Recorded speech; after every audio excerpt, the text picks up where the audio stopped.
नमस्कार, मैं कमलेश कबीर आपका एक बार फिर स्वागत करता हूं इस नए एपिसोड में।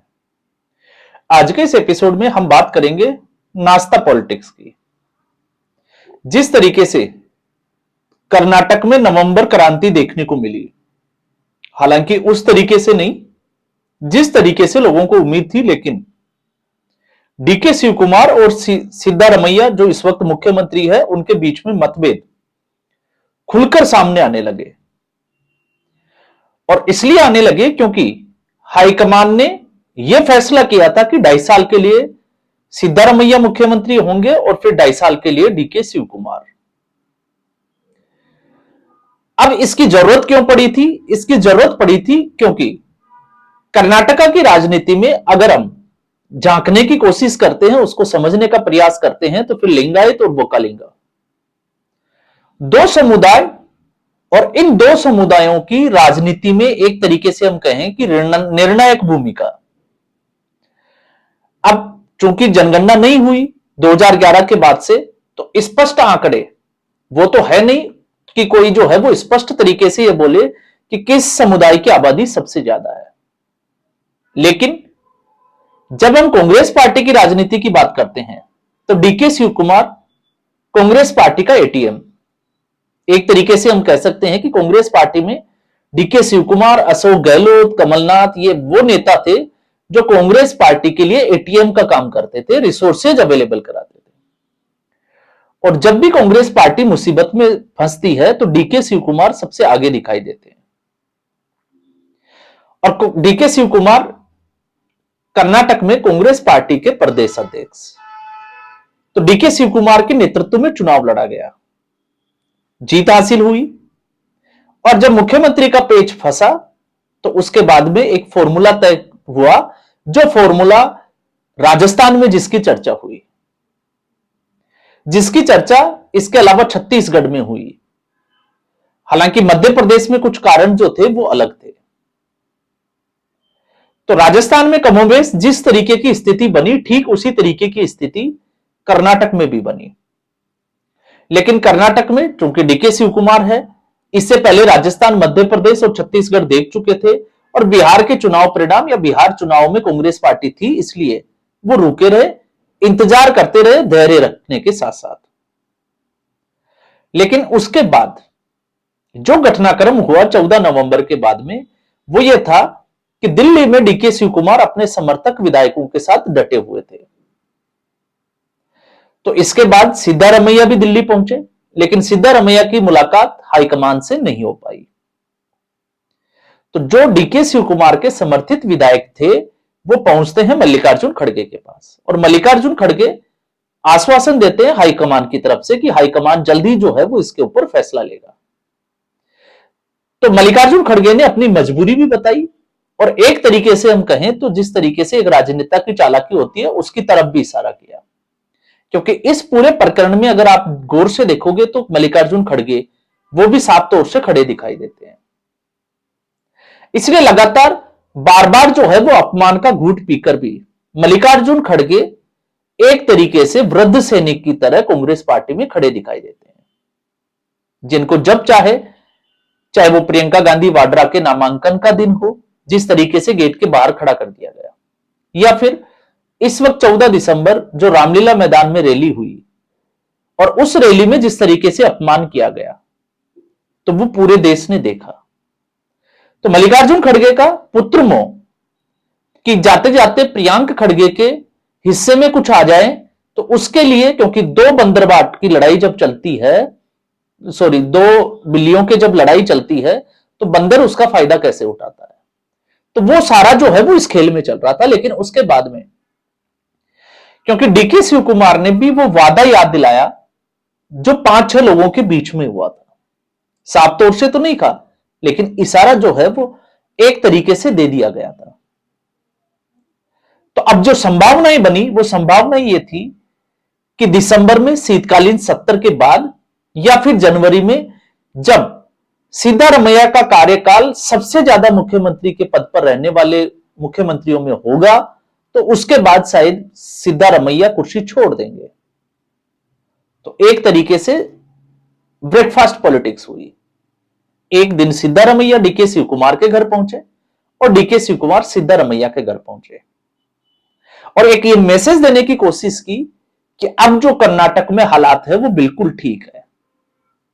लेकिन इसके उलट अगर आप देखोगे तो डीके शिव कुमार ने एक डिनर पार्टी भी दी जिसमें 50 से 55 विधायक पहुंचे और यह खबर है कम से कम 5 या 6 दिन पहले की।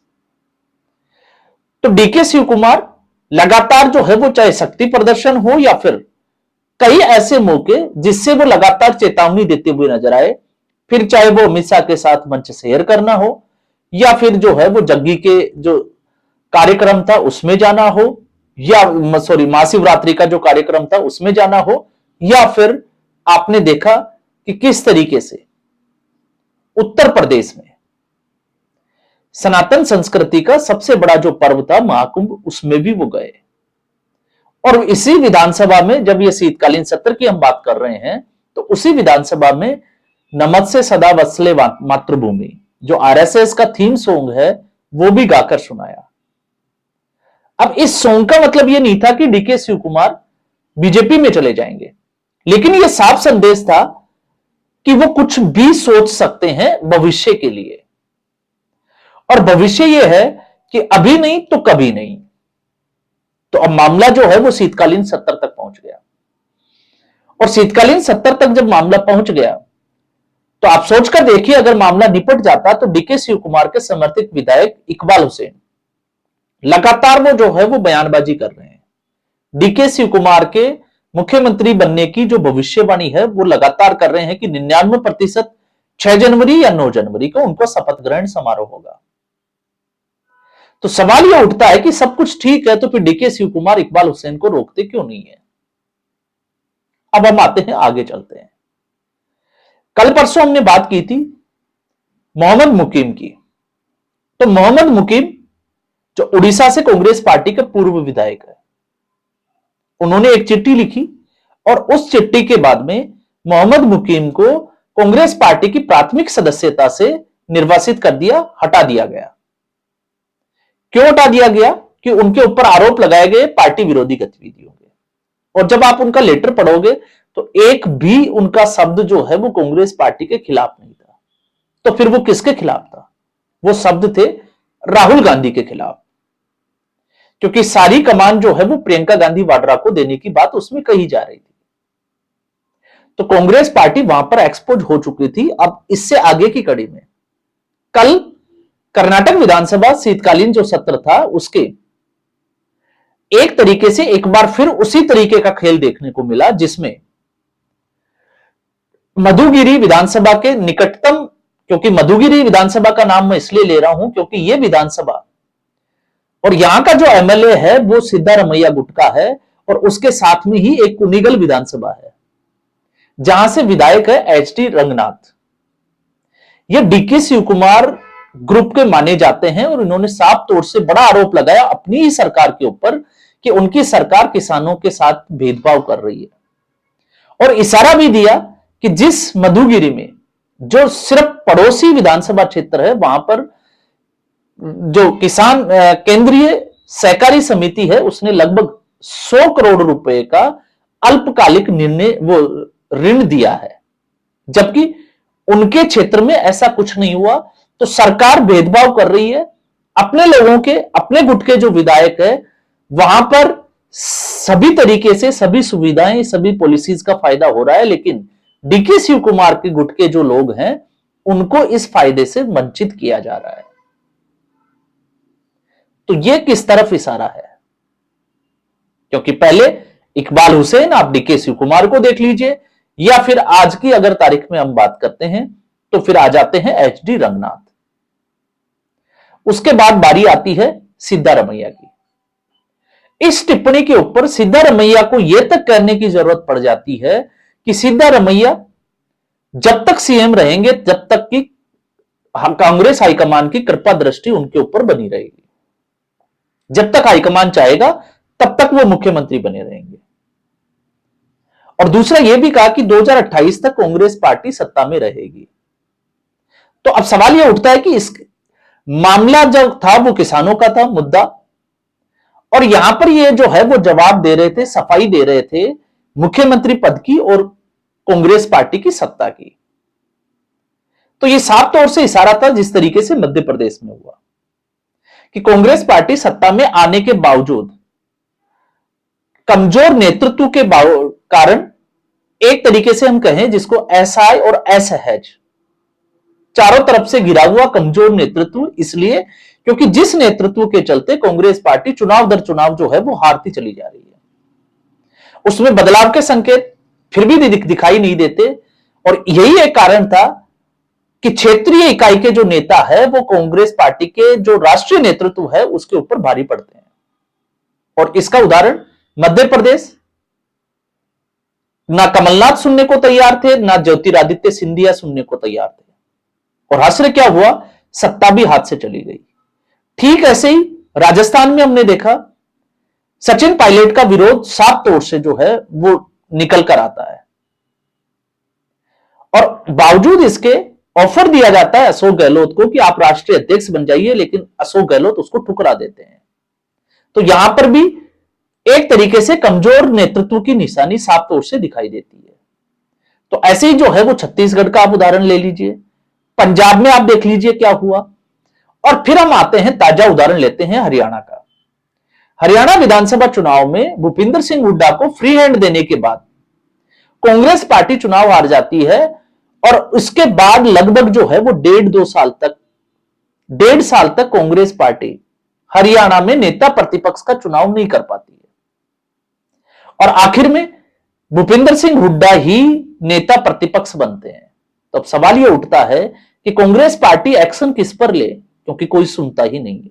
तो यहां पर भी स्थिति जो है वो एज यूजुअल वही बनी हुई है।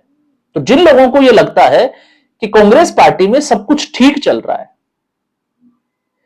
तो उन लोगों के लिए एक मैसेज है कि सब कुछ ठीक नहीं है, कुछ समय के लिए इसको टालने का एक प्रयास किया जा रहा है। और जब अति होगी तो अति किस तरीके की होगी आप देख सकते हैं कि या तो राजस्थान होगा, या पंजाब होगा, या फिर मध्य प्रदेश होगा। कर्नाटक की सिर्फ और सिर्फ जो है वो 3 ही गति है। इसके अलावा चौथी गति कांग्रेस पार्टी में कर्नाटक को लेकर अभी तक जो है वो दिखाई नहीं दिए।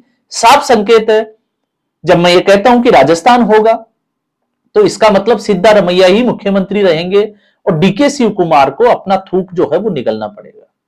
लेकिन ऐसी स्थिति में कांग्रेस पार्टी रिपीट करेगी, इसकी कोई संभावना ही नजर नहीं आती है। मध्य प्रदेश मैं इसलिए कह रहा हूं क्योंकि ज्योतिरादित्य सिंधिया छोड़कर चले गए थे और कांग्रेस पार्टी सत्ता से बाहर हो गई थी। तो कहीं इस लेट लतीफी के कारण डीके शिव कुमार ऐसा कोई फैसला नहीं ले कि वो अपने विधायकों के साथ में पार्टी को अल्पमत में लाकर खड़ा कर दे। और तीसरी जिसकी हम बात कर रहे थे कि पंजाब हो जाएगा, तो पंजाब में जिस तरीके से कैप्टन अमरिंदर सिंह को हटाया गया, नवजोत सिंह सिद्धू के साथ जो है वो बगावत कराई गई, कैप्टन अमरिंदर सिंह को मुख्यमंत्री पद से हटाया गया और सही समय पर निर्णय नहीं लिया गया। या तो उसको 1.5 से 2 साल पहले हटाना चाहिए था, या फिर उस चुनाव में तो बिल्कुल भी नहीं करना चाहिए था। तो ऐसी स्थिति में सिद्धारमैया को हटाने का मतलब है, क्योंकि सिद्धारमैया अहिंसा की राजनीति करते हैं, और सिद्धारमैया जिसको हम कहें कि अगर ये लगे कि वो सीधी खीर है तो वो सीधी खीर नहीं है, वो बहुत टेढ़ी खीर है। कांग्रेस पार्टी के लिए समस्या खड़ी कर सकते हैं और वो कांग्रेस पार्टी को दिखाई भी देता है। इसलिए हटाने में जो है जिसको हम कहें कि हाथ बांधकर खड़ी है। तो इसलिए मैंने कहा कि कहीं ऐसा ना हो कि कैप्टन अमरिंदर सिंह को जिस तरीके से हटाया गया, ठीक उसी तरीके से सिद्धारमैया को हटाया जाए और उसके बाद इस खेल का जो है वो हश्र किसी और रास्ते पर चला जाए और कांग्रेस पार्टी टूट के बिखर जाए। तो आज के एपिसोड में बस इतना ही। वीडियो आपको पसंद आया होगा, वीडियो को लाइक करें, शेयर करें, चैनल जरूर सब्सक्राइब करें। धन्यवाद।